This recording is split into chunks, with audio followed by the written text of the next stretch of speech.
Good morning, welcome to Catex TV. My name is Frank Fortunato. Today is Wednesday, April 15th, 2015. If you want to follow us on Twitter, go to Catex TV. There was a fairly good-sized earthquake just off the Mediterranean island of Cyprus earlier today. It's been classified as a 5.6 on the Richter scale. It struck just off the west coast of Cyprus, about 4 miles from the village of Peja. It was felt mainly in the western Paphos region, but it also shook the capital of Nicosia. It happened at about 11:25 a.m. local time. There were no reports of any damage or injuries. The island's highest recorded quake in recent years was a 6.3 quake back in 1996. Some very big news in the reinsurance industry. About 6 or 7 weeks ago, Axis Insurance offered to buy Partner Re. It had been speculated for quite some time that another suitor would enter the picture. Finally, yesterday, one did. The Italian investment vehicle Exor, E-X-O-R, that is controlled by the Agnellis family, who owns a large chunk of Fiat, one of the richest families in Europe, if not the world, have offered $6.4 billion to buy Partner Re. It was a quite unexpected move. Exor's announcement came actually late yesterday. There was no advance warning. There was no indication that Exor was about to make a bid. The initial contact came yesterday afternoon, and then shortly thereafter the offer came. Exor said that its offer is, quote, envisaged to be friendly. It isn't clear what the holding company would do if Partner Re's board rejects the offer and prefers to stick with Axis. Exor gave no indication as to whether it would shake up Partner Re's management if the bid was successful. Exor is no stranger to reinsurance. They were a founding investor in Partner Re. The Agnellis family has been searching apparently for an acquisition in the financial services sector for some time.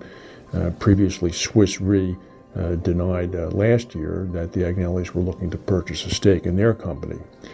It's worth remembering that if in fact the Axis Partner deal is broken up, Partner is going to owe Axis $250 million.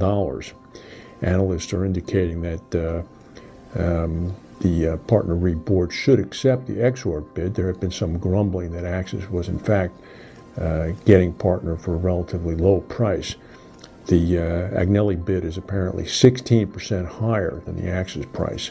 Partner shares immediately rocketed up on stock exchanges. Axis, however, remains fully committed to the deal with Partner Re.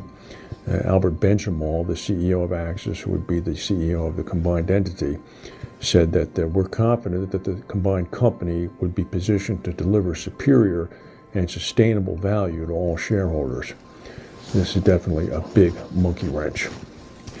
Florida State Board of Administration is scheduled to meet today in Tallahassee to consider a recommendation for the state's catastrophe fund to buy $1 billion of reinsurance, which is not expected to include cat bond cover. This is going to be traditional reinsurance. It's not going to be alternative capital. The group is recommending that the Florida Hurricane Cat Fund buy the $1 billion of reinsurance cover in advance of the 2015 storm season. The reinsurance cover should be secured, the memo is going to recommend to the administrative board, for 6.78% rate on line. This would be a premium of about $68 million or less. The recommendation was made after Aon Benfield reported back to the State Board of Administration with coverage options that indicated traditional reinsurance prices were at, quote, historic lows.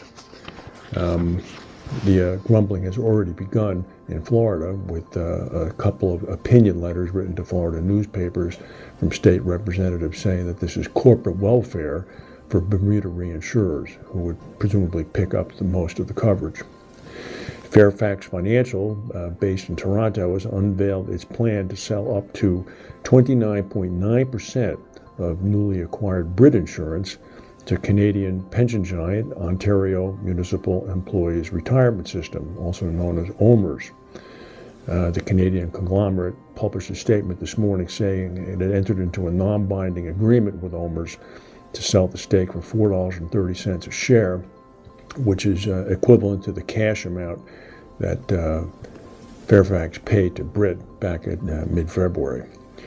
The OMERS pension group currently has assets of about 57.7 billion US.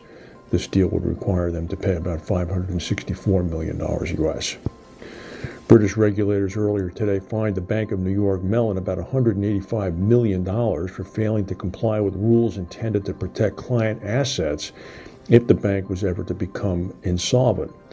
The British Financial Conduct Authority said that the Bank of New York's Mellon London branch, as well as its international unit, failed to record the actual legal entities identified in each client contract. This is for custodian purposes. As a result, it would have been harder to identify the owner of assets in the event of an insolvency at the bank. The failure to comply with custody rules occurred from November of 2007 all the way up to August of 2013. As part of its business as a custodian bank, Bank of New York Mellon holds a variety of assets and securities for clients, either directly or indirectly, and this includes physical certificates for some securities like bearer bonds, which are held in vaults in the bank's offices in Britain and the U.S. If you're not recording the legal entity of who's giving you these physical bonds, it would be very difficult indeed to return them properly in case of an insolvency. Europe's antitrust regulator dramatically escalated its case against Google earlier today, accusing the U.S. tech titan of abusing its search engine dominance by favoring its own shopping services. Google's actions show its own comparison shopping results, according to the regulator, even when they're less relevant than the results from competitors. According to the EU Competition Commissioner Margaret Vestager, this curtails innovation at those rivals and hurts consumers. Vestager said dominance as such is not a problem. However, dominant companies have a responsibility not to abuse their powerful market position by restricting competition either in markets where they're dominant or in neighboring markets.